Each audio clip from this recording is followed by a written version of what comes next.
Առանց կրկնուսույցի օգնության պետք է դիմորդը կարողանա հավաքել անհրաժեշտ բալը։ Մասնագետը կարող է որակ տալ։ Թեստերը չեն համապատասխանում մեկը մյուսին։ Պարզ անալիզ անենք, համակարգի մեջ է խնդիրը։ Ես չեմ կարող պնդել, որ համակարգը վատն է։ Ամեն ինչ բոլորին ձեռք է տալիս։ Տեխնիկական բնույթ է կրում, ինչպես պատասխանես։ Իսկ մենք ուզում ենք, որ այս խնդիրը առհասարակ լուծվի։ Մեր իրականության մեջ փուն ընդունվելն առանց կրկնուսույցի գրեթե անհնար է, իսկ ավագ դպրոցները կորցրել են իրենց արդիականությունը և ընդամենը ինքնանպատակ բնույթ են կրում։ Կրթություն այսօր փոդքասթի շրջանակներում կփորձենք պարզել, թե որտեղ է թերանում համակարգը։ Անի, ուզում եմ խնդիրը բաժանենք մի քանի մասերի, քանզի ես այստեղ տեսնում եմ նաև որոշակի առումով հոգեբանական ինչ-որ մի բարդույթ, գրեթե բոլորը ծնողների մասին է խոսքը, իրենց հաշվետու են, երբ որ երեխան ընդունվում է դպրոց, իրենց ապագայի տեսլականի մեջ ծնողները արդեն պլանավորում են, որ երեխան հիմնական դպրոցը ավարտելուց հետո, երբ որ ընդունվելու է ավագ դպրոց կամ քոլեջ, պետք է սկսի նաև լրացուցիչ պարապել կրկնուսույցների մոտ, որպեսզի կարողանա ընդունվել փու։ Որտեղից է գալիս այս խնդիրը, քանզի իմ պատկերացմամբ ու իմ հիշողությամբ այս ամենը կար նաև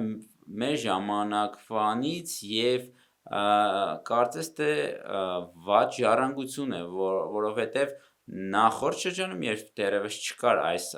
կրթական սիստեմը, կրկնուսույցների դոմինանտությունը դեռևս առկա էր։ Հիմա փոխվել է կրթական համակարգը, բայց կրկնուսույցների հետ կապված պատկերը նույնն է, և որպեսզի սխալ չընկալեն մեր հետևորդները, խնդիրը ամենևին էլ կրկնուսույցները չեն, որովհետև փաստացի կրկնուսույցները տալիս են որակ, այն որակ, որը չի տալիս գործող համակարգը և ստիպված, ինչ-որ միտեղ ստիպված, մարդիկ գնում են այդ քայլի, քանզի ունենք բարդ քննական սիստեմ, որը առանց կրկնուսույցների ուղղակի անհնար է հաղթահարել։ Արման, տես, հիմա մենք խոսում ենք շատ բարդ խնդրի մասին և ուղղակի մեկ տողով պատասխանել, ասել, որ այ համակարգը կամ ավագ դպրոցը կամ կրկնուսույցը թերանում են կոնկրետ մեկ բաղադրիչով, չի կարելի, որովհետև սա շատ լայն հարց է ու մենք պետք է նայենք մի քանի բաղադրիչներով։ Մինչև ավագ դպրոցների ներդրվելը իսկապես մենք սովորում էինք տասնամյա դպրոցներում և ես հիշում եմ 9-րդ, 10-րդ դասարանում արդեն սկսվում էր այդ ուսուցիչների, ծնողների, աշակերտների մոտ այն մտավախությունը, որ մենք չենք հասցնելու ու ծնողները շտապում էին գտնել կրկնուսույցներ, բնականաբար այդ կրկնուսույցները յուրաքանչյուր ծնող ձգտում էր քաղաքում այսպես ասած անվանի կրկնուսույցի մոտ տալ երեխային, վստահ լինելով, որ 1 տարի ու կես կամ 2 տարվա ընթացքում կհասնեն այն արդյունքում կրկնուսույցն ու աշակերտը, որ կհավաքի ուսանողը դիմորդ այս բառակայում ամենաբարձր բալը, դա 19-20 բալն էր, որպեսզի կարողանա ընդունվել քննության։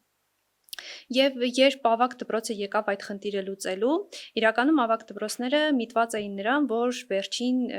10, 11, 12-րդ դասարաններում աշակերտը պետք է կարողանար ընտրել այն հոսքը, այն ուղղությունը, որը ինքը ուզում էր գնալ և հենց այդ ուղղությամբ պետք է շարունակեր կրթությունը բարձրագույն հաստատությունում ու ամբողջ տրամաբանությունը գալիս էր նրան, որ ավագ դպրոցը պետք է տա այդ խորացված գիտելիքը և արդեն առանց կրկնուսույցի օգնության պետք է դիմորդը կարողանա հավաքել անհրաժեշտ բալը ու ընդունվելու համար։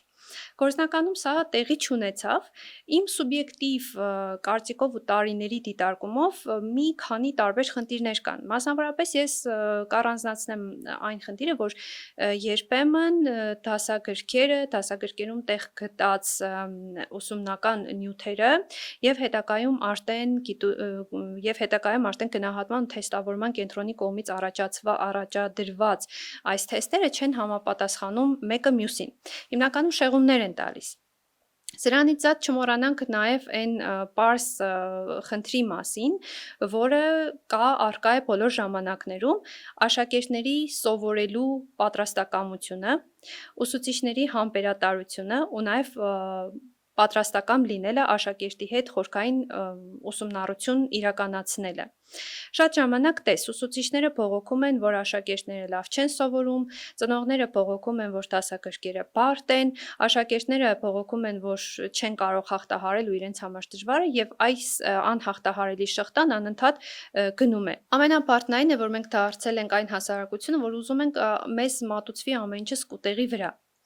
Դպրոցում սովորելը պետք է լինի հեշտ, քննություն հանձնելը պետք է լինի հեշտ, բու ընդունվելը պետք է լինի հեշտ եւ այս ամենը պետք է լինի հիմնականում առանց որևէ ստրեսի, առանց որևէ բարդության, թե ուսուցչի, թե աշակերտի համար։ Այս կտրվածքով երբ մենք դիտարկում ենք, անդադար բողոքներ կան ծնողների կողմից, որ ուսումնառության նյութը չափից առավել դժվար է, իմիջիայլոց սա վերաբերում է բոլոր դասարաններին, ծնողները սկսած առաջի դասարանից անդադար ասում են, որ այ բենարանը բարդ է, դրանից հետո նայ, այստեղ ինձ թվում է մեր հետևորդներին ավելի հետաքրքիր կլինի խորքային պատճառը, ոչ թե օրինակները, որտեղ այդ օրինակները մեզ կարելի ասել հետապնդում են ամենուր եւ մենք ամեն օր կներեք եւ մենք տեսնում ենք դա, այնինչ դու հիմա բարձրացնում ես, բարձր է, մենք բոլորս տեսնում ենք, բայց խնդիրն որտեղ է, օրինակ ես կառաջնացնեմ մի պարզ բան, որ այդ նույն կրկնուսությունները շատ դեպքերում իրենք դասավանդում են դպրոցում, այսինքն մասնագետը կարող է որակ տալ, բայց մասնագետը որակ է տալիս, երբ որ աշակերտը գալիս է իր միջավայրում, այդ գիտելիքը ստանալու, կրթությունը ստանալու, երբ որ համակարգի մեջ է, դպրոցի մեջ է, աշակերտին չի կարողանում մատուցել այդ գիտելիքը, այսինքն ես չեմ մտածում, որ այստեղ միտում կա եւ ուսուցիչները մասսայական բոյկոտում են համակարգը եւ միտումն որ դպրոցում չեն տալիս այն գիտելիքը, որը իրենք ունակ են տալու եւ տալիս են միայն այն պարագայում, երբ որ երեխան արդեն գալիս է նույն այդ ուսուցչի մոտ որպես կրկնուսույց։ Այստեղ ուզում եմ հասկանանք խնդիրը որտեղից է գալիս, խորքային առումով խնդիրը որտեղից է գալիս, որովհետև եթե պարզ անալիզ անենք, համակարգի մեջ է խնդիրը։ Մենք բազմիցս մեր պոդքասթի շրջանակներում խոսել ենք այն մասին, որ գերծանրաբեռնված են դասարանները շատ դեպքերում, դասաժամերը չի բավարարում, որ ուսուցիչը կարողանա անհատական մոտեցում տալ աշակերտներին, իսկ երբ որ կրկնուսույցի մոտ է նույն այդ աշակերտը գնում, շատ դեպքերում, եթե նույնիսկ խմբային է, այդ խմբերը չեն գերազանցում 3-4 հոգին։ Այստեղ այ խնդիրը կոնկրետ համակարգի մեջ է, պահանջների մեջ է, որտեղ է խնդիրը, թե չէ դեպքերը շատ են եւ ինձ թվում է պարզ է, որ այդ խնդիրը կա։ Ես չէի ուզենա խնդիրը բարդել միայն համակարգի վրա եւ ասել, որ համակարգն է վատը, ու շատ ժամանակ Արման, տես դու շեշտեցիր մի բան, որ ասում ես հիմնականում կրկնուսույցները նաեւ իրենք դասավանդող ուսուցիչներ են դպրոցներում, ու շատ հաճախ իրենք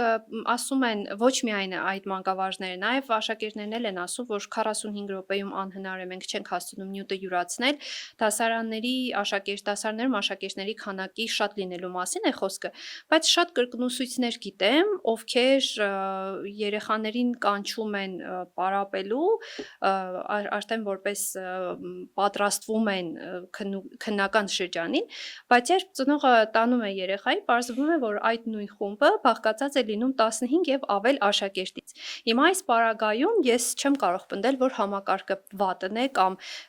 ժամանականակը ուսուցչին չի հերիքում, որովհետեւ երբ դու պարապում ես նույն 20 հոգու հետ, մի բան է, երբ կրկնուսույցը պարապում է անհատական կամ գոնե առնվազն 3-4 հոգու հետ։ Այստեղ տրամաբանությունը պարզ է։ Եթե դու պարապում ես 3-4 հոգու հետ, դու կարողանում ես ամբողջ ժամանակդ կենտրոնացնել կոնկրետ այդ երեխաների վրա։ Բայց ես տրամաբանությունը չեմ հասկանում։ Ինչու տվյալ մասնակետը չի կարող դասավանդել առարկան, օրինակ 25 հոգանոց դասարանում, բայց կարող է անհատական պարապել անհատական չակերտներով ասված, բայց երբ դու մտնում ես իր մոտ, արդեն 20 աշակերտի հետ է ինքը պարապում։ Պետք է զանազանել, որովհետև շատ դեպքերում ծնողները երեխաներին տալիս են կրկնուսույցի իրենց հոգու հանգստության համար։ Ես այդ դեպքերի նկատի չունեմ, բնականաբար 20 հոգանոց խումբը չի կարող տալ արդյունք եւ ես եթե մտաբերեմ չեմ հիշի այդպիսի մի դեպք, որ երեխան ստանա բարձր բալեր քննությունների ժամանակ, հաճախելով այնպիսի խմբեր, որի մեջ կան 10-15 եւ ավել սովորողներ։ Այսինքն այդ խմբերում էլ ինչ-որ արդյունք ցույց տալիս, բայց դա ընդամենը հերիքում է, որ ինչ-որ մինիմալ շեմը Մինիմալ հաղթեն։ շեմն են հաղթահարում հիմնականում, այո։ Ես խոսում եմ նրա մասին, որ բարձր, այսինքն հնարավորինս տրվող կրթության բարձր մակարդակը յուրացնում են աշակերտները, որովհետև իրականության մեջ եղել են դեպքեր, երբ որ երեխան առհասարակ գաղափար չի ունեցել առարկայից եւ տարի-տարուկես հաճախելով կրկնուսուցի մոտ երեխան շատ բարձր բառերով կարողացել է ընդունելության քննությանը արդյունք ցույց տալ։ Այստեղ տարանջատենք այն, որ իրականում ինքը ոչ թե ստանում է կրթություն, ոչ թե ստանում է հիմնական գիտելիք, այլ սա դառնում է վարժանք։ Այսինքն անգիր են անում շտեմարանները։ Ես նույնիսկ կրկնուսույցներ գիտեմ, ովքեր երբ զանգում է ծնողը պայմանավորվելու համար, պայմաններին ծանոթանալու համար, կրկնուսույցը առաջինը ինչ որ ասում է ինքը պետք է ունենա հիմնարար գիտելիքներ, միայն դրանից հետո ես իր հետ կպարավեմ։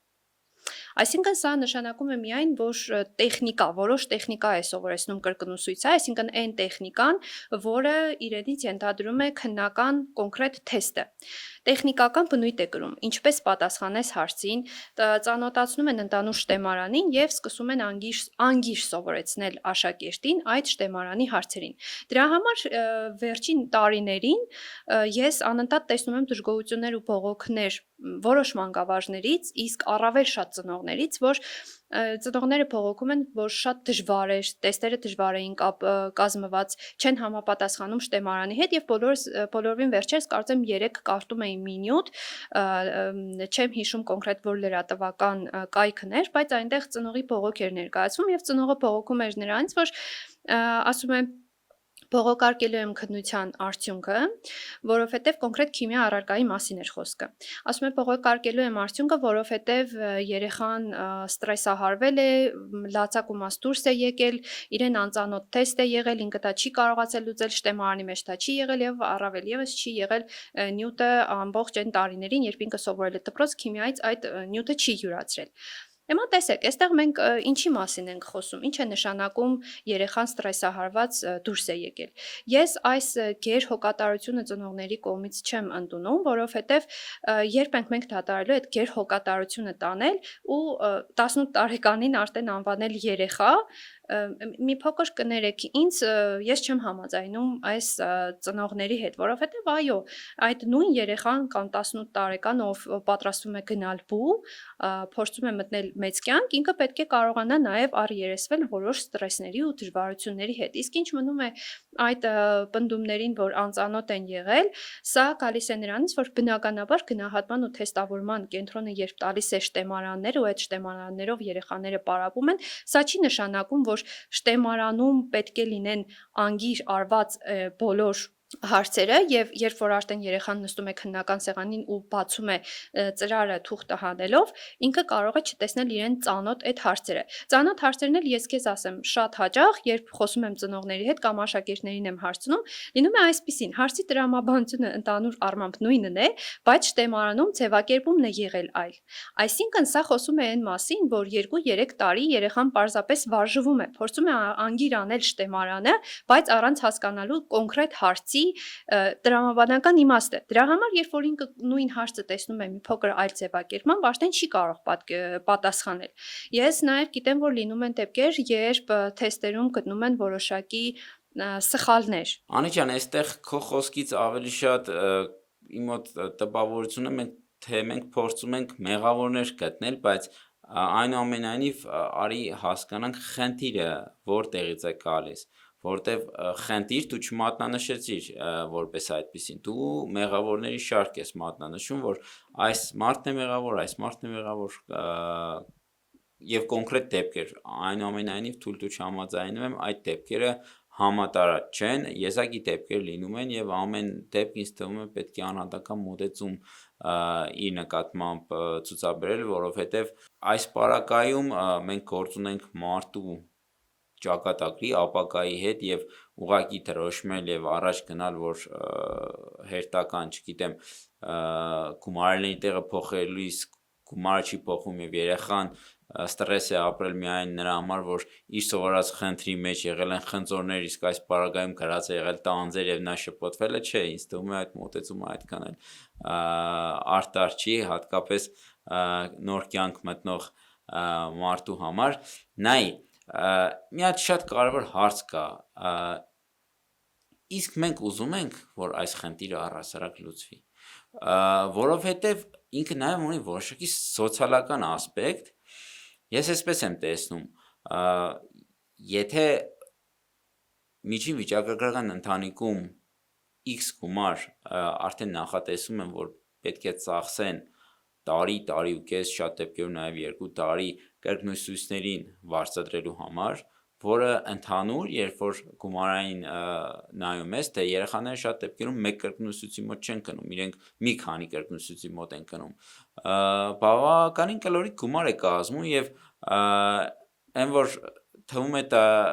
չնախատեսված ծախս է, բայց հոգեբանորեն, երբ որ երեխան արդեն ավագ դպրոց է ընդունվում կամ քոլեջ, արդեն իսկ ինքը ծնողը իր հաշվարկների մեջ դա ներառում է։ Հիմա այս պարագայում արդյոք մենք ուզում ենք, որ այդ խնդիրը լուծվի, թե ընդհանրապես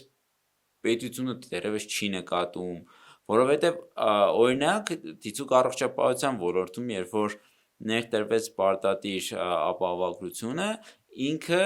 սոցիալական առումով շատ մեծ էֆեկտ տվեց եւ շատ ընտանիքներ, որոշները իրենց բյուջեի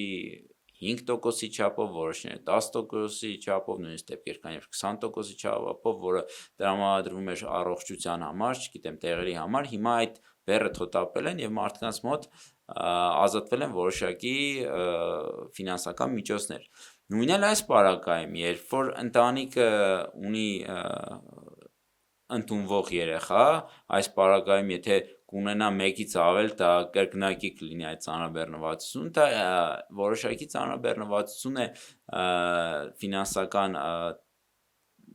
տալիս ընտանիքի բյուջեի վրա, նաև հաշվի առնենք, որ բոլոր ընդունվողները չէ, որ ընդունվում են անվճար, նաև վճարովի համակարգում, եթե երեխաները ընդունվում են, դա կարելի ասել մի շղթայի մեջ է մտնում ընտանիքը, որը 6 տարի հետո նոր այդ շղթայից դուրս կգա։ Հիմա ամենագլխավոր հարցը, մենք տեսնում ենք, որ այստեղ խնդիր կա, թե չէ, պետական մակարդակով, եւ արդյոք մենք ուզում ենք, որ այս խնդիրը լուծվի, թե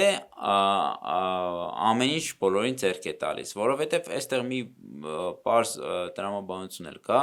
ցավոք սրտի, չնայած որ մենք ունենք ատեստավորումներ, որոնց շնորհիվ ուսուցիչների աշխատավարձը բարձրանում են, բայց այնուամենայնիվ պարզ է, չէ, որ երբ որ ուսուցիչը ունի իր մոտ լրացուցիչ պարապողներ,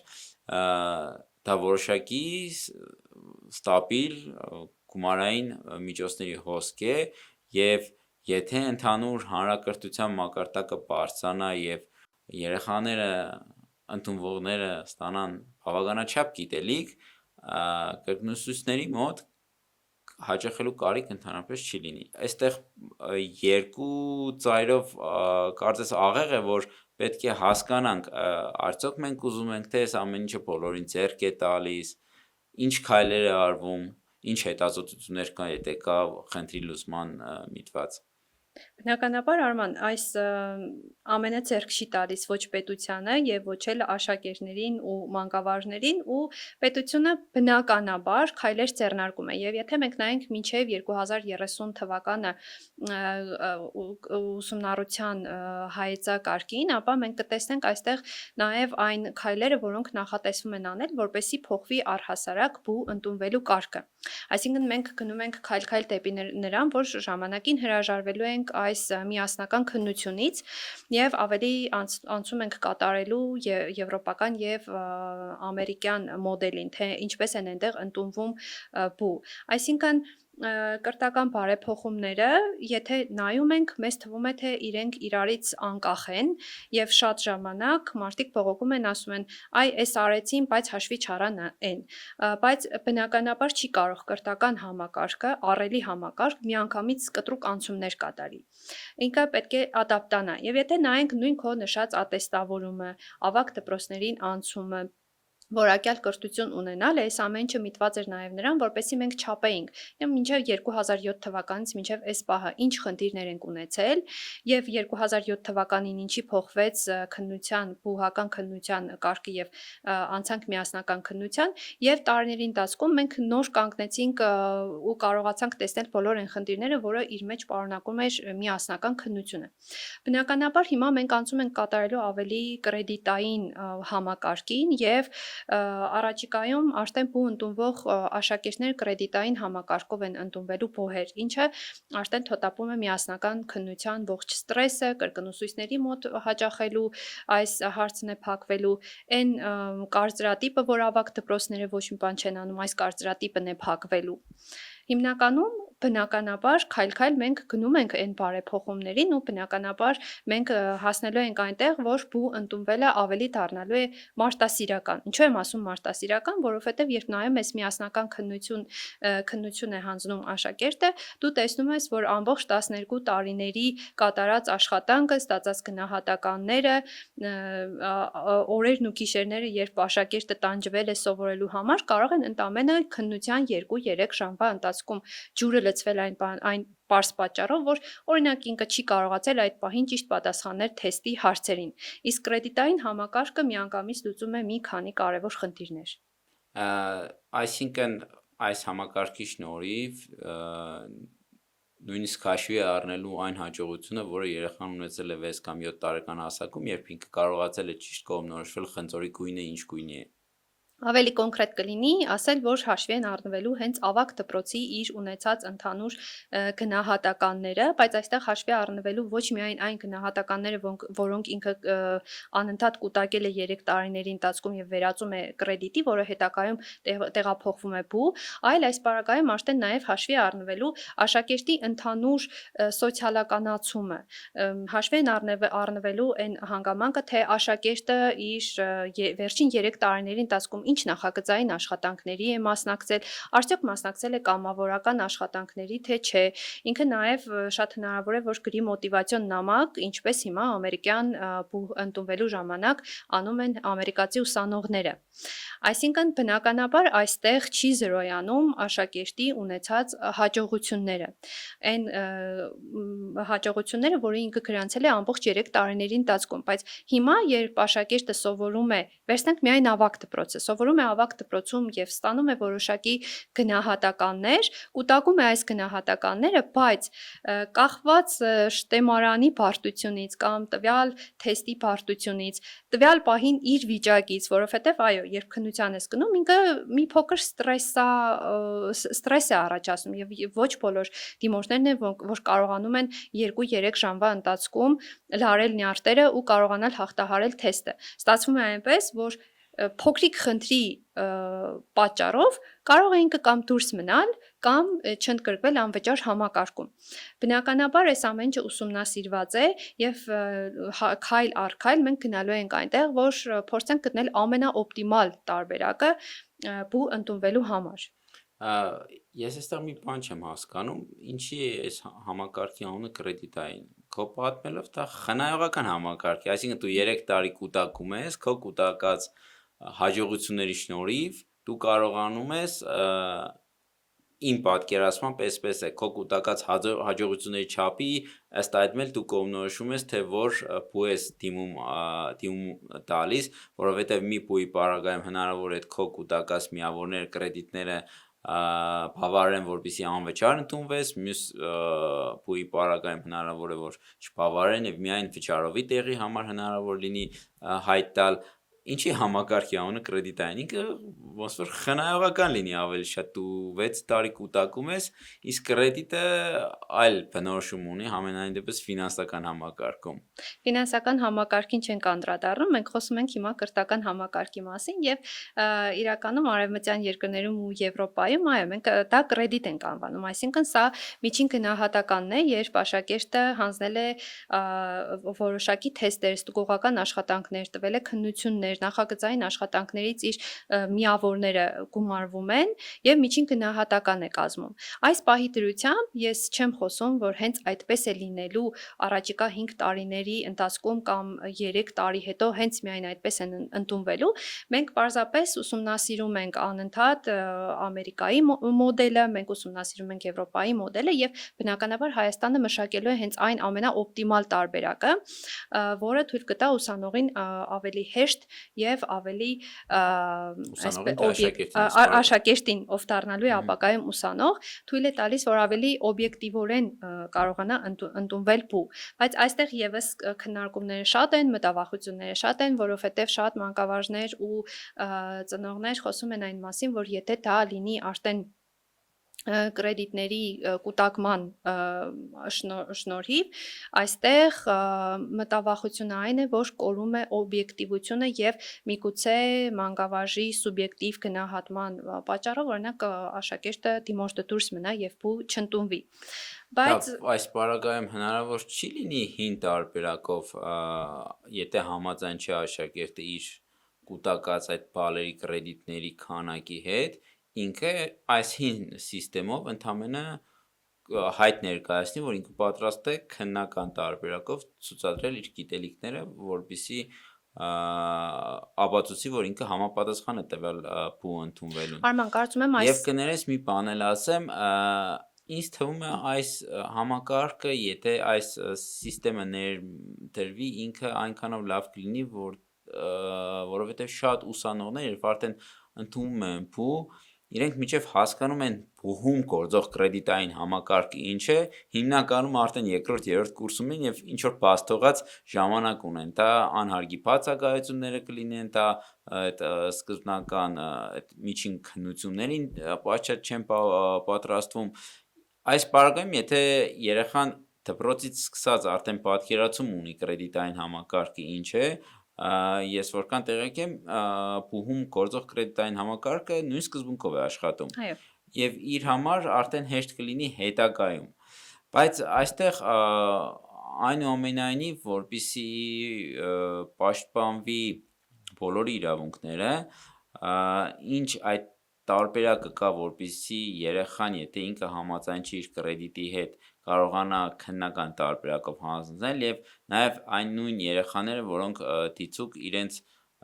միջնակարգ կրթությունը ստացել են այլ երկրում, ուղղակի ֆիզիկապես հնարավորություն չեն ունեցել կրեդիտ կուտակելու, իրենց պարագայում ոնց կլինի եւ կամ օտարերկրյա քաղաքացիները, ընդհանրապես ոչ Հայաստանի քաղաքացիները, ոչ հայ երեխաները ուղղակի ուզում են Հայաստանում ընդունվել բարձրագույն ուսումնական հաստատություններում։ Այդ պարագայում ոնց է լուծվելու այդ հարցը, հին տարբերակ մնալու է թե չէ։ Արման, սա դեռևս քննարկումների ընթացքում է, ինչպես ես նշեցի, դեռևս մենք անցում չենք կատարում այս կրեդիտային համակարգի եւ նույնիսկ անցում կատարելուց հետո Հայաստանը պետք է նայի ամենաօպտիմալ անցմանը, թե ինքը ոնց է անում։ Եվ բնականաբար քո նշած բոլոր խնդիրները հարցեր են, որոնց շուրջ մշտապես մտածելու տեղ կա եւ հենց մեր կրթական համակարգը գնում է այնտեղ, որ բավարարի այս բոլոր մարդկանց կարիքները։ Ես կուզեի մի փոքր հիմա խոսենք ամերիկյան մոդելի մասին, թե այնտեղ ինչպես են բու ընդունվում։ Այնտեղ հիմնականում կա այդ կրեդիտի հասկացությունը, այսինքն երբ աշակերտը այնտեղ վերջին 4 տարիների ընթացքում, այսինքն 9-րդ, 10-րդ, 11-րդ եւ 12-րդ դասարաններում ինքը հավաքում է իր բալերը տարբեր նախագծային աշխատանքներից, ստուգողական աշխատանքներից,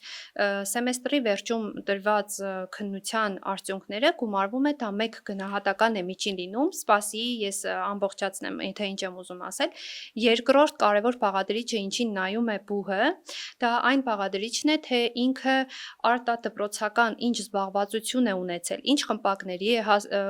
մասնակցել, կատարել է արդյոք կամավորական աշխատանք, երրորդ ամենակարևոր ուշադրություն են դարձնում մոտիվացիոն նամակին, որը ինքնին նմանվում է էսեին, այսինքն մոտիվացիոն նամակի մեջ պետք է ապակա ուսանողը դիմորդը կարողանա գրել, թե ինքը ինչի է ուզում ընդունվել հենց տվյալ բու, ինչ նպատակներ ունի կյանքի հանդեպ, ինչու է ընտրել հենց այս մասնագիտությունը եւ սա հիմնականում կարեւորվում է այն ժամանակ, երբ մեկ տեղի համար պայքարում են մի քանի դիմորդներ եւ բուհը պետք է կարողանա ընտրել ամենահարմար դիմորդին, այսպես ասած։ Բայց սրանից զատ բնականաբար Ուսանողը նաև հանձնում է քննություն եւ հաշվի են առնում նաև այս քննության արդյունքները։ Շատ ժամանակ լինում է սա կախված տարբեր բուհերի հայեցակարգերից եւ տարբեր բուհերի ինքնավար, այսպես ասենք ինքնավարությունից բուհը որոշում է թե քանի կետի կարող է ուսանողը համապատասխանել։ Եվ այնտեղ նաև կան ավելի ոչ հեղինակավոր քոլեջներ, որտեղ պարզապես արդեն իսկ բավարար է որպեսի դիմորդը ընդունվի միայն այդ վերջին 4 տարիների ընթացքում կուտակած այդ կրեդիտները։ Հայաստանում մենք դեռևս պետք է մտածենք այն ամենաօպտիմալ տարբերակը, թե ինչ պետք է լինի։ Ես կարծում եմ, որ բնականաբար, ինչպես նաև Եվրոպայում է, եվրոպական մի շարք երկրներում էլ էլի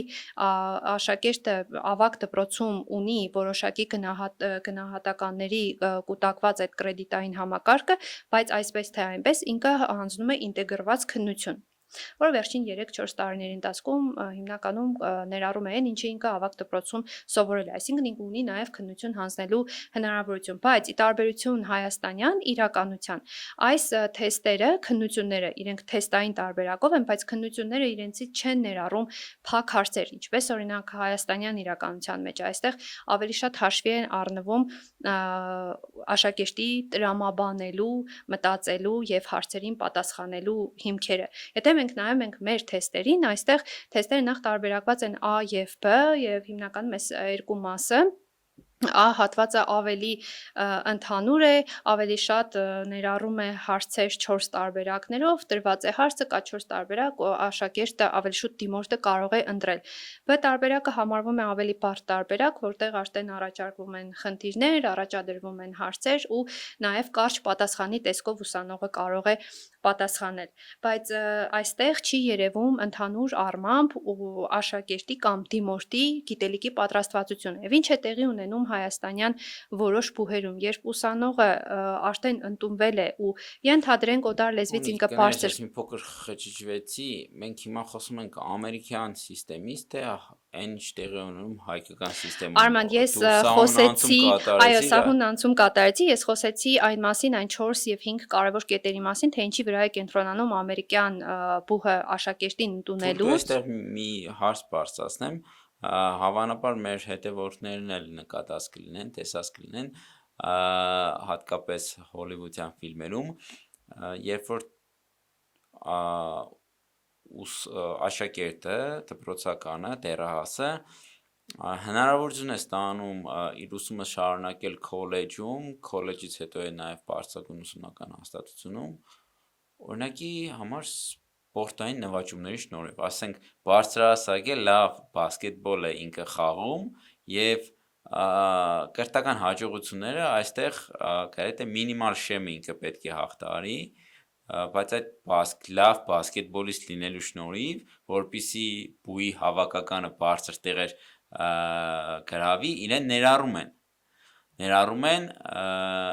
այն աշակերտի հաշվին, կարելի է այսպես ասել, որը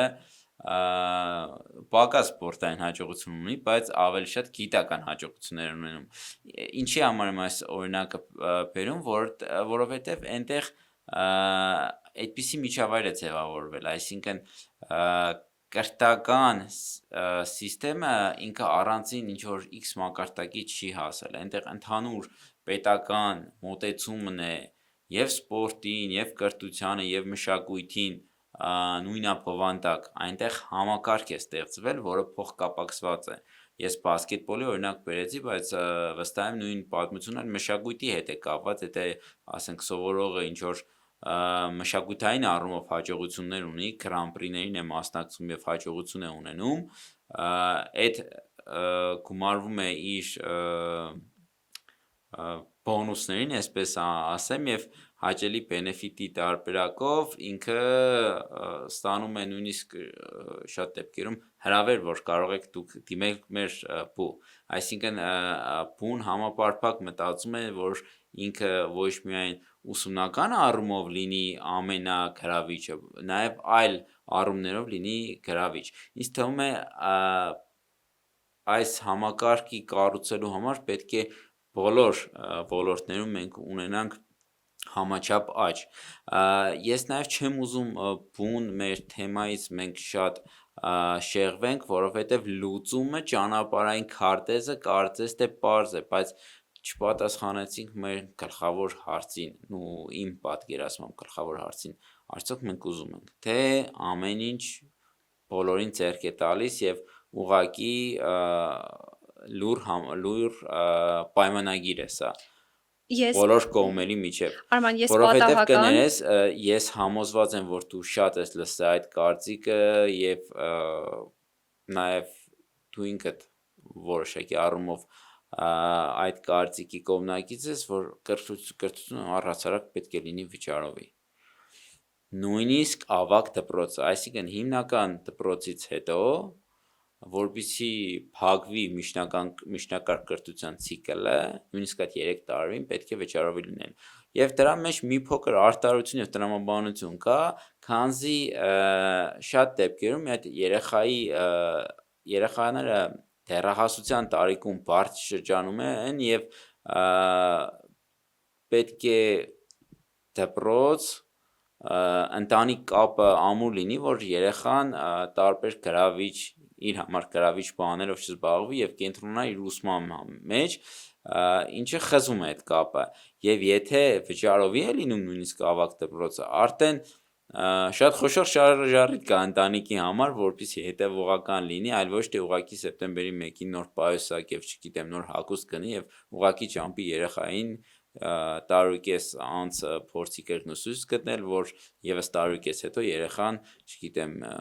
7 կամ 8 ստանալով մի կերպ ընդունվի փու։ Այս գլխավոր հարցին չպատասխանելը, հիմա փորձենք պատասխանել այդ գլխավոր հարցին, արդյոք մենք ուզում ենք։ Այդ մենք ասելով, ես այդ մենքը մի փոքր պետք է տարանջատեմ։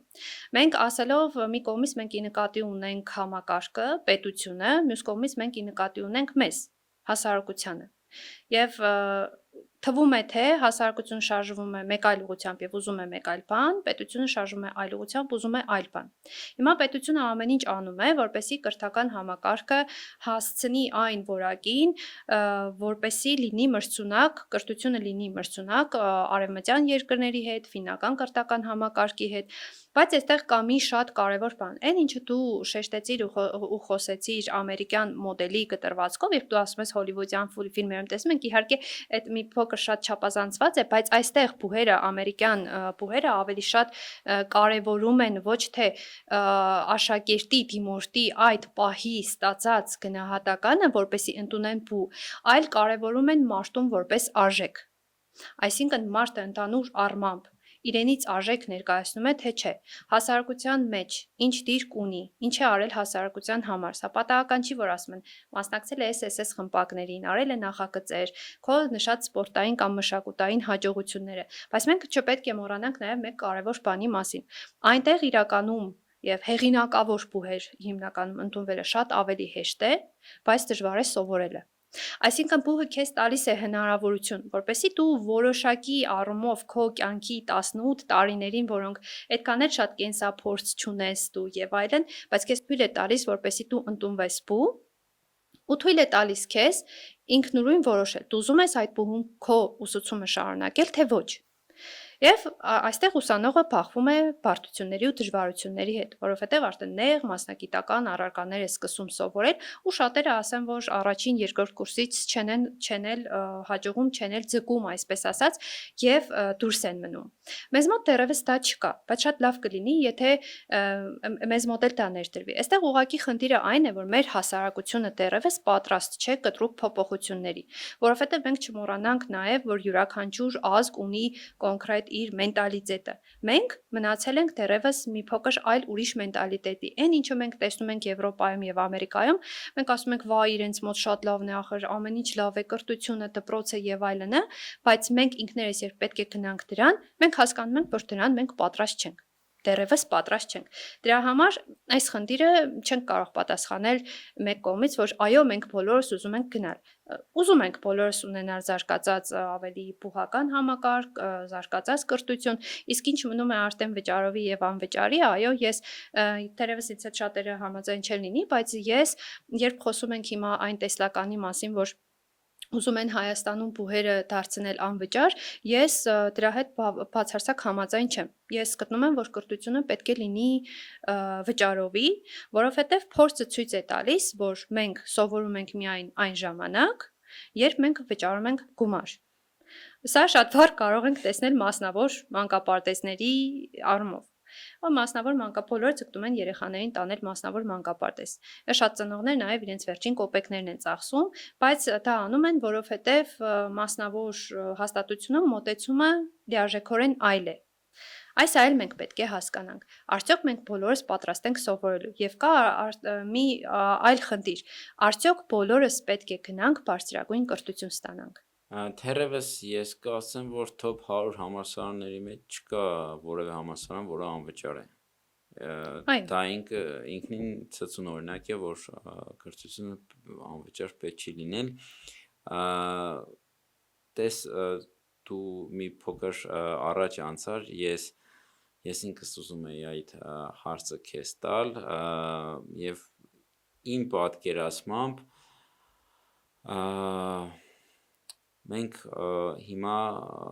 ճամփաբաժանի վրա ենք, մենք ինքներս ազնիվ պետք է լինենք մեր հետ, մենք պետք է առաջին հասկանանք որտեղ ենք, որ ուղղությամբ ենք շարժվում եւ ուր պետք է հասնենք։ Ինձ թվում է այս հարցը ազգային լինելիության մակարդակի հարց է, որովհետև ճիշտ է, ֆինական, շվեդական կամ այլ մոդելները իրենք բոլորն էլ հմայի չեն փաստացի պատմական ժամանակաշրջանը, որ նայում ենք, ասենք Նոբելյան մրցանակը տալիս են Ստոկգոլմում, ոչ թե Երևանում, ուրեմն իրենց մոտ ինչ-որ այդ առումով հաջողություններ կա, բայց այդ հաջողությունը եւ այդ մոդելը կաշխատի միայն Շվեդիայում։ Մենք պետք է ըստ իս մեր ճանապարհը գտնենք եւ գոնե թե եթե ինչ-որ մեկից օրինակ վերցնում ենք շատ մոտ պայմաններով, մեզ շատ մոտ դեպքերում, որպեսզի կարողանանք այդ ամենը այստեղ նույնականացնել։ Եվ թերևս անկախ պետականություն չունենալու արդյունքն է, որ մենք նոր կրթության մեջ քայլեր ենք անում, որը կարելի ասել արդեն երկրորդ անգամ ենք անում։ Եթե մենք նայում ենք պատմությանը, մենք ունեցել ենք երևելի գիտնականներ, մենք ունեցել ենք թերևս իր ժամանակներում բարձր վարկանիշ, այսպես ասած, ունեցող կրթական համալիրներ, հիմնականում վանական են եղել, բայց այնուամենայնիվ եղել են։ Եվ պետականության չունենալու արդյունքում մենք ունեցել ենք գիտության մեջ նորից ունեցել ենք ականավոր դեմքեր, բայց որոնք արտերկրներում են կրթություն ստացել եւ Հայաստանում այդ կրթությունը չի տեղայնացվել եւ այսպես ասած հիմա մենք ստիպված նորից սկսում ենք զրոյից, որովհետեւ նորից եմ կրկնում, սովետական կրթական համակարգը ակտուալ էր եւ լավն էր, երբ որ դու կայսրության, մի մեծ կայսրության, որը ուներ իր տնտեսական կապերը, իր գիտական հզորությունները, այդ ժամանակ ակտուալ էր եւ լավն էր։ Նոր անկախ Հայաստանի պատմության մեջ փորձը ցույց տվեց, որ չի աշխատում այդ ամենը, որովհետեւ մենք չունենք Բայկանուր, օրինակ մենք չունենք այլ ստրատեգիական կարևոր բաղադրիչներ, որպեսզի կրթությունը լինի, կարող ենք մենք ուսումնասիրել օրինակի համար աստղագիտություն, մեր մոտ էլ կան այդ առումով բավականին լավ պայմաններ, բայց ընդհանուր առումով ինքը սահմանափակ է մեր հնարավորություններով։ Դրա համար ըստ իս մենք այս պայն ճամփաբաժանի մեջ ենք եւ մենք ինքներս պետք է ազնիվ մեզ հարց տանք, թե ինչ ենք ուզում մենք մեր պետության համար եւ ինչ ենք ուզում մենք մեր երեխաների համար, ինչպես ենք տեսնում մենք մեր ապագան, քանզի սա մեկ մարդու, մեկ նախարարի, մեկ ազգային ժողովի որոշելու հարց չէ, որովհետև կարելի է որոշակի տնտեսական հաջողություններ հիմա ներդնել սոցիալական ծրագրերի մեջ և հենց հիմա այստեղ ստանալ արդյունք, դիցուք մենք ունենք 4 միլիարդ դոլար պահուստային միջոց, կարող ենք դա բաժանել 3 միլիոն մարդու և հենց հիմա այս պահին այդ մարդիկ այդ գումարը ծախսեն, բայց կարող ենք այդ գումարը ներդնել կրթության մեջ, կարող ենք զարգացնել ենթակառուցվածքներ, դա այս պահին մեզ ոչինչ կարող ասել չի տա, բայց ապագայի տեսլականով 10 տարի անց մենք կունենանք ճակատագրով մեզ շատ նման մի պետության պես պետություն, որը այսօր քաղաքակրթական պայքար է մղում արաբական և մուսուլմանական աշխարհի հետ և բավականին հաջող, ես չեմ ասում, որ պետք է անպայման կրկնօրինակել այդ պետությանը և տեղայնացնել այստեղ, չէ, բայց մենք ունենք վառ օրինակ, որ մեր նման ճակատագիր ունեցող ազգը ունեցել է պետություն և կարողացել է կայացնել այդ պետությունը, հիմա մենք պետք է ինքներս մեզ այդ հարցը տանք, որ օրինակն ենք մեզ համար վերցնում որպես ցուցիչ, որպես օրինակ, այն պետությունները, որոնք իրենց հաջողություններն են ու կան հաջող պետություններ, որոնք ագրարային պետություններ են, X բարիք են ստեղծում և համաշխարհային ընտանիքում իրենց տեղն են ուրույն զբաղեցնում, բայց ունենալով այն պոտենցիալը, որը ինձ թվում է այստեղ գյումրեցու գլուխ գովալու պահը չէ, այստեղ իրականում բոլորս էլ հասկանում ենք տոկոսային առումով աշխարհին տված մեծերի և աշխարհում իրավիճակ փոխողների առումով հայերը շատ քիչ ազգերին են դասում, որոնք ունեն այդ ներքին պոտենցիալը և իմ սուբյեկտիվ կարծիքն է, որ եթե մենք հիմա սխալ ընտրություն կայացնենք, դա հանցագործություն է մեր ապագա սերունդների նկատմամբ, մենք իրավունք չունենք սխալվելու, այլևս չունենք իրավունք սխալվելու։ Ես կարծում եմ Արման, մեր սերունդը, այսօրվա սերունդը բավականին կայացած է, բավականին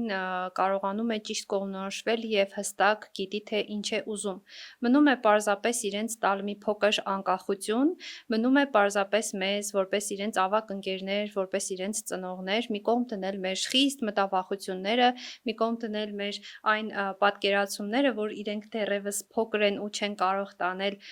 հաղթահարել բուհական դժվարությունները, չեն կարող հաղթահարել քննական ստրեսը և հենց այս մոտեցումն էլ է պետք փոխել։ Բացի նրանից, որ մենք գիտակցում ենք կրթության կարևորությունը, մենք ուզում ենք լինել զարգացած, մենք ուզում ենք լինել անկախ պետություն, մենք ուզում ենք լինել հարուստ պետություն, բայց մենք պետք է կարողանանք, հասարակությունը պետք է կարողանա փոխի ինքն իրեն, չվախենալ ոչ մի առումով դժվարություններից ու ամենակարևորը, մենք չունենք համբերատարություն, մենք ուզում ենք ունենալ ամեն ինչ ու միանգամից։ Այստեղ է նաև կայանում մեր խնդիրը, բայց ես ավելի քան վստահ եմ, որ մենք հաջողելու ենք, ես ավելի քան վստահ եմ, որ այո, մենք ունենք շատ լավ մանկավարժներ և մենք ունենք շատ լուսավոր սերունդ, ով առաջիկայում նաև իրենք ցույց են տալու իրենց կարողությունները, այստեղ մնում է պարզապես մի փոքր լինել համբերատար և լինել ավելի, այսպես ասեմ, լինել ավելի պատրաստակամ, խնդիրները բարձրաձայնել, բայց ոչ թե դրանք լինեն պարզապես դժգոհությունների տեսքով, այլ շարադրված, հստակ խնդիրները բարձրաձայնվեն նախարարություններում և մասնավորապես մենք այսօր խոսում ենք հենց կրթական համակարգի մասին ու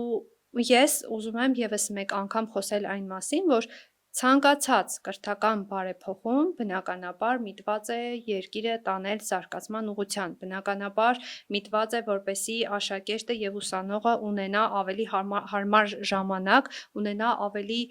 հարմար եւ ավելի լավ կրթություն։ Մեզ մնում է միայն անդադ չքննադատել, անդադ չփորձել գտնել այդ դավադրության տեսությունները, թե որտեղ են ուզում մեզ խաբել, այլ պարզապես մենք կարողանանք սպասել մի փոքր եւ չվախենալ բոլոր այն բարեփոխումներից, որոնք տեղի են ունենում ու այո, այն դժվարությունները, որոնք որ կան, պետք է կարողանանք մենք հաղթահարել։ Այսա շատ կարեւոր է հաղթահարել դժվարությունները, այլ ոչ թե խուսափել այդ դժվարություններից եւ անդադ տանել այն առումով, որ մեր երեխաները դեռ փոքր են, մեղք են ու չեն կարող։ Սա շատ կարեւոր է, թե մենք ով ենք ուզում դառնալ։ Կրեդիտային համակարգ թե միասնական քննություններ։ Պոդքասթի ընթացքում փորձեցինք հասկանալ, որն է ամենաօպտիմալ տարբերակը Հայաստանի համար։ Կրթությունն այսօրն էր եթերում։ Կհանդիպենք։